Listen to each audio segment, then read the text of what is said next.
I just want to say to all my fellow mayors, we've learned something important here from Angel, that if we forget some part of our presentation, you simply say, I've left and now I've come back. I thought that was really, I'm going to cherish that.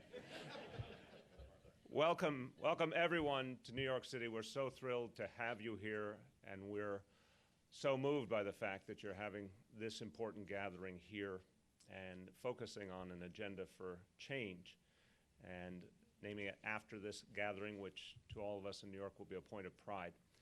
Angel, thank you for your leadership. You've recognized for a long time that these issues had to be addressed in a more forthright fashion. And we can say with assurance, the challenge has been growing, the frustration of the people has been growing, the obvious shape of inequality has become clearer and clearer, and yet there wasn't enough resolve and enough focus in terms of actually addressing the problem head on. And the people noticed. I assure you the people noticed. But some leaders have realized that this has to be addressed and addressed quickly. And Angel, you've been one of them, and you've led OECD in this direction now over years. And I thank you for being one of the places, one of the key gathering points on this earth where this discussion is happening in earnest. Thank you for your leadership. And Darren Walker, I want to say to you and to the whole Ford Foundation, and you've heard me say this, and you know I've said it from the heart, your personal leadership, the leadership of your board of trustees, and this whole foundation has changed the discussion for so many of us, because I don't think I would be overstating the case to say this is the gold standard in philanthropy in this nation and in many ways around the world, and for the Ford Foundation to have said so purposefully that the issue of inequality has to be addressed and that you would put your time, your energy, your focus, your resources into it. It affected the discussion everywhere. It certainly gave us energy and support to do the work we've been doing in New York. So you have sparked something really profound in the work you've done. Let's thank Darren and the whole Ford Foundation for all they've done. I want to thank members of my administration who are here, who do so much of the work that we do every day to change the dynamics we're all addressing. Our first Deputy Mayor, Tony Shuris, our Director of the Office of Recovery and Resiliency, Dan Zerilli, our Commissioner for International Affairs, Penny Abiwardina, and I want to say for all my colleague mayors from other nations, we look forward to collaborating constantly on issues of common concern and sharing ideas and sharing innovations, and Penny and her office are happy to work with you and your staff at all times. And here in our country, my senior advisor, Stephanie Yazgi, who works with mayors and their staffs all over this nation, also in common cause. So let's thank all of these wonderful people who work for the city of New York. There is a power and a meaning in gathering together at this challenging moment. The last few weeks have been very painful. It's been a time where we've seen some of the sharpest and most troubling acts of violence that we've seen even in this overall violent age we're living in. We've seen a series of attacks on innocent civilians, not only in Brussels, but in Lahore and Baghdad and so many other places. We've seen those attacks affecting people indiscriminately across all faiths. We've seen them in Muslim countries. We've seen them in non-Muslim countries. We've seen them become a part of the landscape. And we can't let that be our truth. We can't let ourselves become so unfortunately acclimated to these realities that we somehow believe they can't be stopped and ultimately defeated. But that is not disconnected from the conversation we are here to have, because these points go together. And too often, I believe, the discourse focuses on issues of nationalism or religion or other components that are part of the dynamics we live with today and some of the underpinnings of the violence. But what I think gets missed in the discussion is that economics is never far behind. There's always a relationship. A lot of us were struck in this country by the disturbances a year ago in Baltimore. And on their face, it appeared to be an issue about the relationship between police and community. It appeared to be about a specific incident, but the more we all watched, the more it became clear it was at least as much about economic inequality, about lack of opportunity, lack of hope, structural racism, and how structural racism interconnects to lack of economic opportunity. And I think we can safely say that in many nations of the world, lack of opportunity and a sense of doors being closed, unfortunately, has led to an environment where many people, particularly young people, have felt disaffected and have drifted towards extremist ideologies and sometimes towards violence. Those choices are always unacceptable, and the people who encourage them towards extremism and violence are cynical in what they do. But unfortunately, there's always some fertile field when people feel there is no hope, and when they feel that the society is not for them and the economy doesn't offer them a pathway. So we're gathered here to work for greater equality and greater opportunity because we know it is the right thing to do. As Angel said, these are fundamentally moral issues. For all of us in public service, whatever form it takes, you could boil down our mission to the simple notion that we're here to create opportunity for all people. We're here for the opportunity for each person to live their life to the fullest. That alone would be a reason to address inequality. But we should be clear at the same time, if we don't address inequality, we sadly allow those propagating violence to have a more propitious environment to work in. So there should be another very practical assumption that we must address inequality to stop violence, whether that be over international issues or very local dynamics. We must stop opportunity to have a whole society and a cohesive society. As a matter of security in every sense of the word, you can't have security if you have rampant inequality and growing inequality and the assumption of inequality. You can only have security when the assumption is that there's more and more opportunity and more likelihood of something that truly approximates equality for all. So against this backdrop, this work is so important.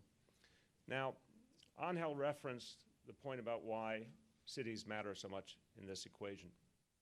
And I want to say it a little bit differently. I agree with the Willie Sutton analogy. I think it's a powerful one. We are where the people are, and we more and more will be where the people are. That's what we can see so clearly. But it's also that we are where the will is, the political will for change, the ability to respond to the people's needs, the willingness to take on the status quo and entrenched powers and entrenched assumptions, the possibility of innovation. All of that converges on our cities, and I think for a good reason, because we're, as leaders, the closest to the ground, the closest to the grassroots, the most connected to the people. And if the people are suffering, we hear their pleas, we live their lives, we see their realities. And we know these aren't abstract issues. For any one of us who leads a city, or all the good people here who work in cities, we know that inequality comes with a very real price, a very real human price. And we're not ever disconnected from that. And so we've watched, I've certainly watched in this city, as the divides have grown, you see what it means in human terms. See how corrosive it is, how frustrating it is. And this is a very, very interesting year in the context of the United States. Everyone, I'm sure, has witnessed the debate that this nation is going through the vehicle of our presidential campaign. Well, interestingly, these presidential debates and the elections around the country have unleashed a lot which was visible in many ways but hadn't coalesced in a way that was fully focused on, let us say, by the national media and in our national discourse. The anger and the frustration that now is plain to see had been with us for years.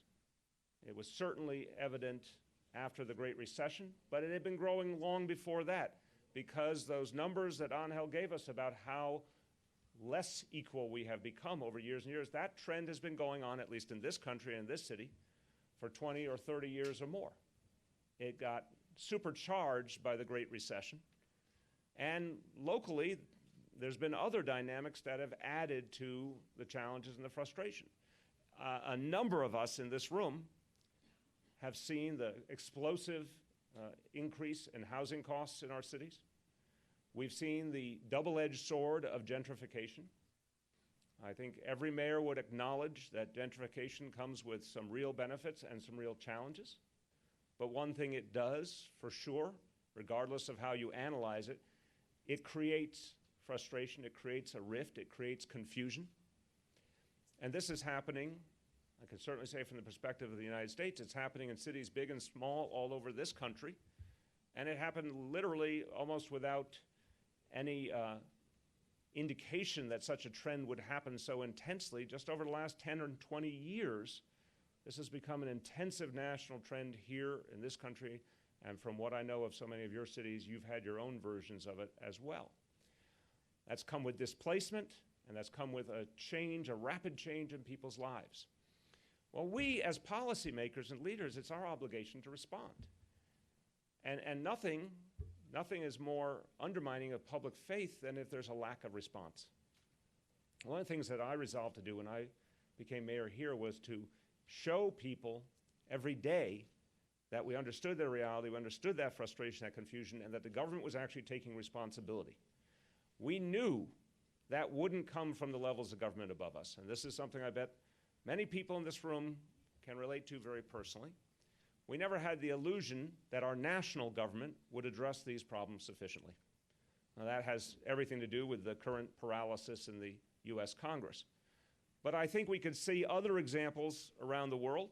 I think we can safely say that national governments and the European Union haven't come up with sufficient answers to the migration crisis. So who ends up dealing with that crisis? Cities all across Europe, as one example. So in the end, on so many issues of inequality, on so many economic issues, cities have to innovate solutions because no level of government above us has the political will or takes the responsibility for those issues, even though it should be their natural responsibility. Cities become the focal points of innovation because necessity is the mother of invention, and we are left to address the necessity. I want to just mention 3 very quick examples here, and I hope they're helpful in the discussions you have today and in the work you do going forward. We talked about the affordable housing plan. I want to put it one simple concept. We decided that with the gentrification we faced and the increase in housing costs, we simply had to require private sector developers to build affordable housing as a condition of major new development. We had a very simple concept. The government in this city authorizes major new development, major new land use actions. We would authorize them in a way that would be perfectly economically viable for developers, but we would require, literally as a condition of development, we would require the creation of affordable housing.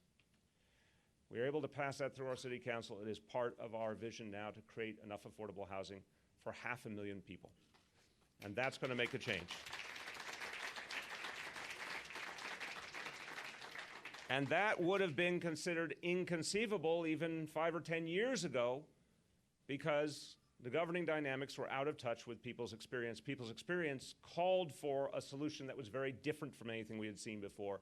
It was time to add that requirement, and I would suggest in many places in this country and many places in the world, a similar requirement would be perfectly viable. The second, we recognized that we had so many people in poverty who didn't need to be in poverty. I'm not saying that as a simplistic statement. I'm saying that as a very mechanical statement, if you will. People in poverty simply because there was a wrong policies in place at different levels of government. Avoidable poverty, poverty that you could address readily and yet no solution had been acted on. We put together a plan called One NYC. It was a vision for where this city will go over the coming decades, and we gave ourselves a very simple goal. We're a city now of over 8.5 million people. We believed we could help 800,000 people out of poverty over the next decade if we raised the minimum wage, which required action at the state or federal level, and if we put a series of other plans in place, affordable housing plan, free education and after-school opportunities, a variety of actions that would lift economic burdens from the poor. But the important thing was declaring a number and saying that almost 1/10 of our city constituted people who were living in poverty who did not need to be if we just took the right actions. So the second point I make is set a goal and live by the goal. Even if it feels uncomfortable, even if it feels like a stretch, it is what generates action. Finally, we believed as one of the great international cities that we had to embrace all our residents, including the 500,000 who happen to be undocumented under the laws of the United States of America. They're undocumented, that doesn't make them any less human. They're undocumented, it doesn't mean they are not our neighbors and our coworkers. They're part of the fabric of the city, but they weren't recognized as such. Since our national government did not have a solution for recognizing and embracing our fellow residents, we came up with our own. We call it ID NYC. I realize I need my prop, Angel. This is when I should have had my prop ready. But I have it here. ID NYC, and this was something very straightforward. We created our own municipal identification card, available to all, whether they had federal documentation or not, and it allowed people to do things they couldn't do previously. 500,000 people who couldn't get a bank account, who couldn't sign a lease for an apartment, who couldn't go visit their child's school because they didn't have an ID that was recognized. So we came up with this, and we did something else that I hope you'll find interesting. We went to our cultural institutions, which are so important in this city. We went to them and they said, we'd like you to give a free membership for 1 year to anyone who has one of these IDs. Because we wanted this to be for everyone, not just for folks who happen to be undocumented, but for any New Yorker who wanted to identify with their city and wanted a valid form of identification. So dozens and dozens of our most prominent cultural institutions agreed to become a part of it, gave a 1-year free membership. Suddenly this took off. We now have over 800,000 New Yorkers who have one of these. In less than a year, over 800,000 people signed up. We're well on the way to 1 million.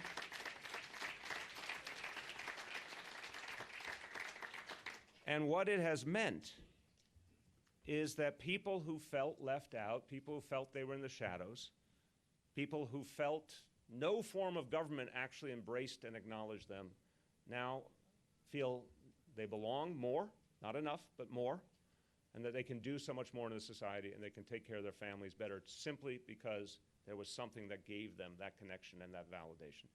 So I'll conclude by saying this. I gave you 3 straightforward examples. Every city in this room has its own good examples of the ways you fought inequality. Every city in this room is innovating every day of necessity and because of the strength of the leadership of those cities. The proposal we agree on here today is a good challenge to all of us and to all other stakeholders in our cities to understand that this is the moment in history that inequality is being fully focused on. Our people demand solutions, and we are the people who must create those solutions. We will appeal to our national governments, we'll push our regional entities, we'll do all the other things we should do, but ultimately it will fall to us. And I have faith that this assemblage and so many other good mayors and leaders around the world will take up that challenge, and in our time, we'll actually turn the tide on inequality. Thank you so much.